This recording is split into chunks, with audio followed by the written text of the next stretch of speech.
ನಮೋ ಶೇಷಾಮ್ನಾಯ ಸ್ಮೃತಿಹೃದಯ ದೀಪ್ತಾಯ ಹರಯೇ ಭೂಯಾತ್ ತತ್ವವಿನಿರ್ಣಯಾಯ ಭಗವಾನ್ ಆನಂದತೀರ್ಥೋ ಮುನಿಃ ಭಾತಿಶ್ರೀ ಜಯತೀರ್ಥವಾಕ್.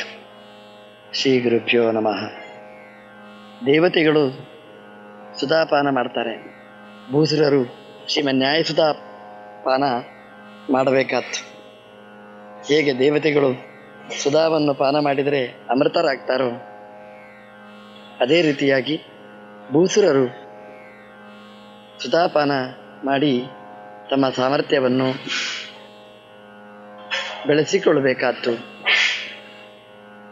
ಭಾತಿಶ್ರೀ ಜಯತೀರ್ಥವಾಕ್ ಅಂತ ಹೇಳಿದ ರೀತಿಯಲ್ಲಿ ಈ ನ್ಯಾಯಸುಧಾ ಗ್ರಂಥ ಸರ್ವಕಾಲದಲ್ಲಿಯೂ ಕೂಡ ಭಾತಿ, ಸರ್ವಕಾಲದಲ್ಲಿಯೂ ಶೋಭಾಯಮಾನ. ಇದಕ್ಕೆ ಪರಾಜಯದ ಪ್ರಶ್ನೆನೇ ಇಲ್ಲ. ಶ್ರೀಕೃಷ್ಣ ಭೀಮಸೇನ ದೇವರ ಜೊತೆಗೆ ಹೋರಾಡಿದ ಅರ್ಜುನನಿಗೆ ಒಂದು ದಿನನೂ ಪರಾಜಯ ಬರಲಿಲ್ಲ. ಯಾಕೆಂತಂದರೆ ಅರ್ಜುನ ಸ್ವತಃ ಸಮರ್ಥ, ದೇವಲೋಕದ ಅಧಿಪತಿ. ಅವನಿಗೆ ಬೆಂಗಾವಲಾಗಿ ಜೀವೋತ್ತಮರಾದ ಭೀಮಸೇನ ದೇವರು, ಸರ್ವೋತ್ತಮನಾದ ಭಗವಂತ ಹಿಂಬದಿಯಲ್ಲಿ ರಕ್ಷಕನಾಗಿ ನಿಂತಿದ್ದ. ಹಾಗಾಗಿ ಅರ್ಜುನ ಸೋತ ದಾಖಲೆಯೇ ಇಲ್ಲ.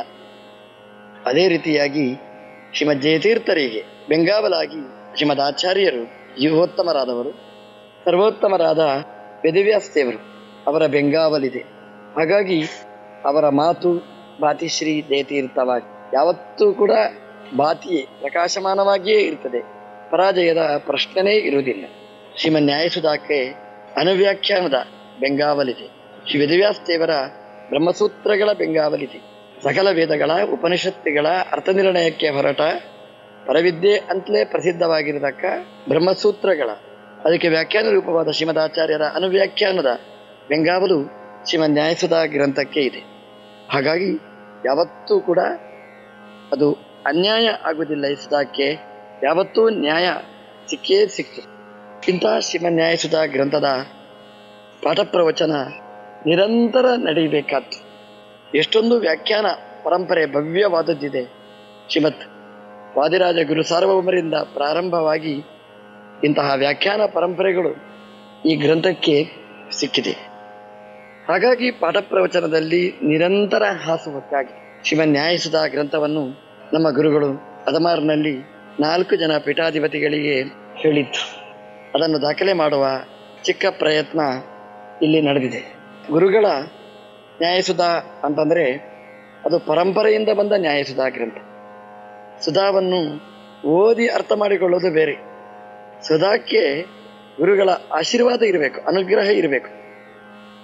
ಪ್ರಧಾನವದೇವಹಿ ತದುಕ್ತಂ ಅಂತ ಹೇಳಿದ ಹಾಗೆ ಗುರುಗಳು ಪ್ರಸನ್ನರಾಗಿ ಈ ವಿದ್ಯೆಯನ್ನು ನೀಡಬೇಕು. ಆವಾಗ ಆ ವಿದ್ಯೆ ಅದು ವೀರ್ಯವತ್ತರ ಆಗ್ತದೆ ಅಂತ, ಅದಕ್ಕೆ ಪೂರ್ಣವಾದ ಸಾಮರ್ಥ್ಯ ಅದಕ್ಕೆ ಬರ್ತದೆ ಅಂತ. ಹಾಗೆ ವಿದ್ಯಾಮಾನ್ಯ ತೀರ್ಥರ ಮೂಲಕ ಈ ನ್ಯಾಯಸುಧಾ ಸಿಕ್ಕಿದೆ. ವಿದ್ಯಾಮಾನ್ಯ ತೀರ್ಥರಿಗೆ ಅಂದರೆ ನಮ್ಮ ಗುರುಗಳಿಗೆ ಸಿಕ್ಕಿದ್ದು ಸತ್ಯಧ್ಯಾನ ತೀರ್ಥ ಮಹಾಸ್ವಾಮಿಗಳಿಂದ. ಸತ್ಯಧ್ಯಾನ ತೀರ್ಥರು ದೊಡ್ಡ ವಿದ್ವಾಂಸರು. ಅವರು ಸತತ ಪ್ರಯತ್ನ ಮಾಡಿ ಜೀರ್ಣಿಸಿಕೊಂಡ ನ್ಯಾಯಸುಧಾ ನಮ್ಮ ಗುರುಗಳಲ್ಲಿ ಮೂರ್ತಿಮತ್ತಾಗಿದೆ. ಹಾಗಾಗಿ ಸತ್ಯಧ್ಯಾನ ತೀರ್ಥರ ಶ್ರೀಮನ್ ನ್ಯಾಯಸುಧಾ ನಮಗೆ ಕೇಳುವ ಸೌಭಾಗ್ಯ ಇದೆ. ಅದು ನಮ್ಮ ಗುರುಗಳ ಪಾಠ ಪ್ರವಚನದ ಮೂಲಕ. ನಮ್ಮಲ್ಲಿ ನ್ಯಾಯಸುಧಾವನ್ನು ಅಕ್ಷರಶಃ ಕೇಳಬೇಕು ಅನ್ನುವ ಸಂಪ್ರದಾಯ ನಮ್ಮಲ್ಲಿ. ಎಲ್ಲಿಯೋ ಒಂದು ಆರಂಭ ಮಧ್ಯ ಅಂತ್ಯ ಅಲ್ಲ, ಅಕ್ಷರಶಃ ಅರ್ಥಾನುಸಂಧಾನ ಪೂರ್ವಕವಾಗಿ ಅಧ್ಯೇಯವಾದ ಗ್ರಂಥವಾಗಿ ಇವತ್ತು ಚಾಲ್ತಿಯಲ್ಲಿರತಕ್ಕಂಥದ್ದು. ಹಾಗಾಗಿ ನಮ್ಮ ಗುರುಗಳು ಆರಂಭದಿಂದ ಶ್ರೀಯಪ್ಪತ್ಯೆ ಅಲ್ಲಿಂದ ಪ್ರಾರಂಭ ಮಾಡಿ ಕೊನೆಯ ತನಕ ಈ ಶ್ರೀಮನ್ ನ್ಯಾಯಸುಧಾ ಗ್ರಂಥವನ್ನು ಪಾಠ ಹೇಳಿದ್ದಾರೆ, ಪ್ರವಚನ ಮಾಡಿದ್ದಾರೆ. ಎಲ್ಲ ವ್ಯಾಖ್ಯಾನಗಳು ತನ್ನ ಬೌದ್ಧಿಕ ಕೌಶಲ, ಹಾಗೇ ಶ್ರೀಮತ್ ಸತ್ಯಾಧ್ಯಾನ ತೀರ್ಥ ಮಹಾಸ್ವಾಮಿಗಳ ಪಾಠ ಪ್ರವಚನ, ಚಿಂತಿತ ಮತಿತಾರ್ಥ ಅದನ್ನೆಲ್ಲ ಜೋಡಿಸಿ ಈ ನ್ಯಾಯಸುಧಾವನ್ನು ನಮಗೆ ನೀಡಿದ್ದಾರೆ. ಹಾಗಾಗಿ ಗುರುಗಳು ಇವತ್ತು ಇಲ್ಲ, ಸತ್ಯಧ್ಯಾನ ತೀರ್ಥರು ಇಲ್ಲ ಅಂತ ನಾವು ಚಿಂತೆ ಮಾಡಬೇಕಾಗಿಲ್ಲ.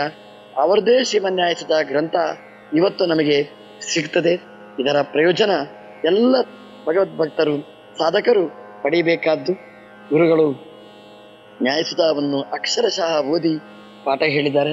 ಇದರಲ್ಲಿ ಮೊದಲನೆಯ ಅಧ್ಯಾಯ, 2ನೇ ಅಧ್ಯಾಯ ಇಲ್ಲ, 3ನೇ ಅಧ್ಯಾಯ, 4ನೇ ಅಧ್ಯಾಯ, 3 ಅಧ್ಯಾಯಗಳ ಅಕ್ಷರಶಃ ಚಿಂತನೆ ಮಂಥನೆ ನಮಗಿಲ್ಲಿ ಸಿಗ್ತದೆ.